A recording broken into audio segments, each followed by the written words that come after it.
Good morning, everyone. Sorry for the delay with some of these videos. It's hard to fit work and hobbies in sometimes. So, belated video then. Had several messages from other collectors about my Stihl 07. So this is one of the original Stihl 07. So this was the first model, followed by the 07S, and launched in '61. So this one is now going up for sale.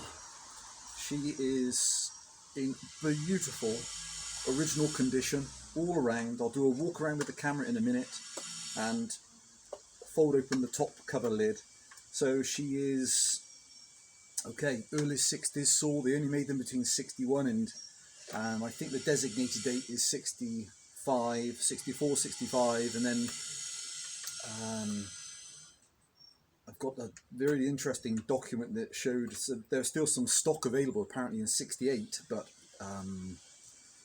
she's an old girl and has ferocious compression.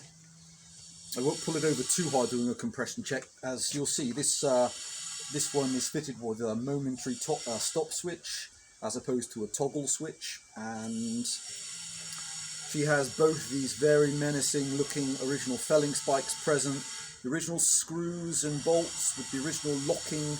They're very distinctive, the early Stihl nuts and bolts. So as far as I can tell, all around, she's all completely original nuts and bolts, apart from I changed the two silencer nuts because they were really quite pitted and I didn't like the look of them. So there's two stainless steel bolts on the silencer. Other than that, all the way around, as far as I can tell, it's all original Stihl screws and bolts.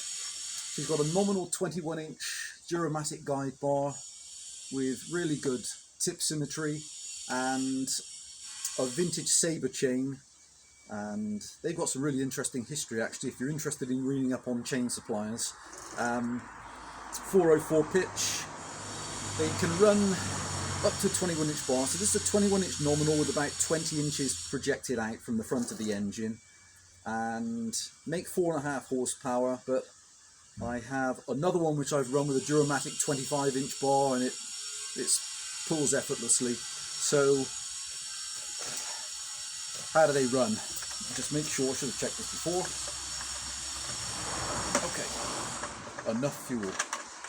So if any of you've got any of these old engines and when you go to start them you're pulling and pulling and pulling, if they're not starting after 4, 5 or 6 hard priming pulls, then something else is amiss and should be checked, because these engines, when they are set up properly, are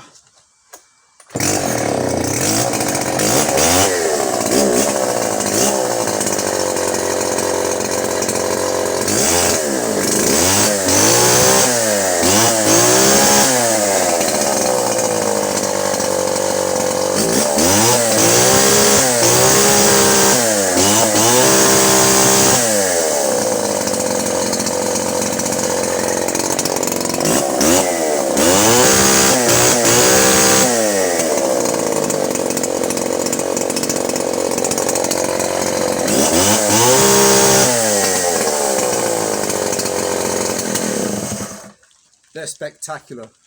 It's about to start to rain. I'll do a very quick walk around, guys. So they are effortless starters when they're set up correctly. They were designed, you know, when this is designed for use in the Black Forest in Germany back in the 1960s, you needed something that was going to start and work and perform. And these saws do that day in, day out. So as I say, it's a saw I have never cut with, and she is a gorgeous original Stihl 07. So Duramatic guide bar, beautiful original, good tip symmetry, saber chain, no brakes on the side cover unusually, both felling spikes present, gorgeous original all aluminium exhaust silencer, the little steel outlet plate intact and in great condition. Original guide bar nuts, no brakes to the mag alloy housing, the beautiful brass gauze air filters,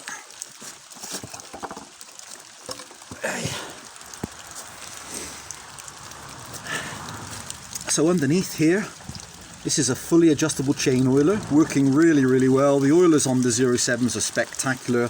They have a follower pin which comes and reciprocates off a lobe off of the crank.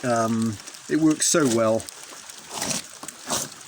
And if I'm hypercritical, the only damage on this saw is it has some fins missing, but I didn't want to change it from the original side cover because it was with the saw, and so she is absolutely complete. Absolutely complete. All the original heat shrink and protective cabling all intact. The original boot intact, and the correct B6HS NGK plug. It makes a huge difference on these saws as well. Right guys, it's starting to thump down with rain, so I shall quickly show her on a restart, and I hope this saw will be suitable for another genuine fellow collector out there. They are naturally becoming more rare than their later sister, so to speak, the 07S, because this is the earlier saw and there were fewer of them. There's two little wings on the side of the spark plug cap, so when you put the cap on, he says, when you put the cap on, it actually, as you clamp the rear housing down, it also stops and secures the spark plug cap from moving. So like I say, if you have one of these and they're set correctly,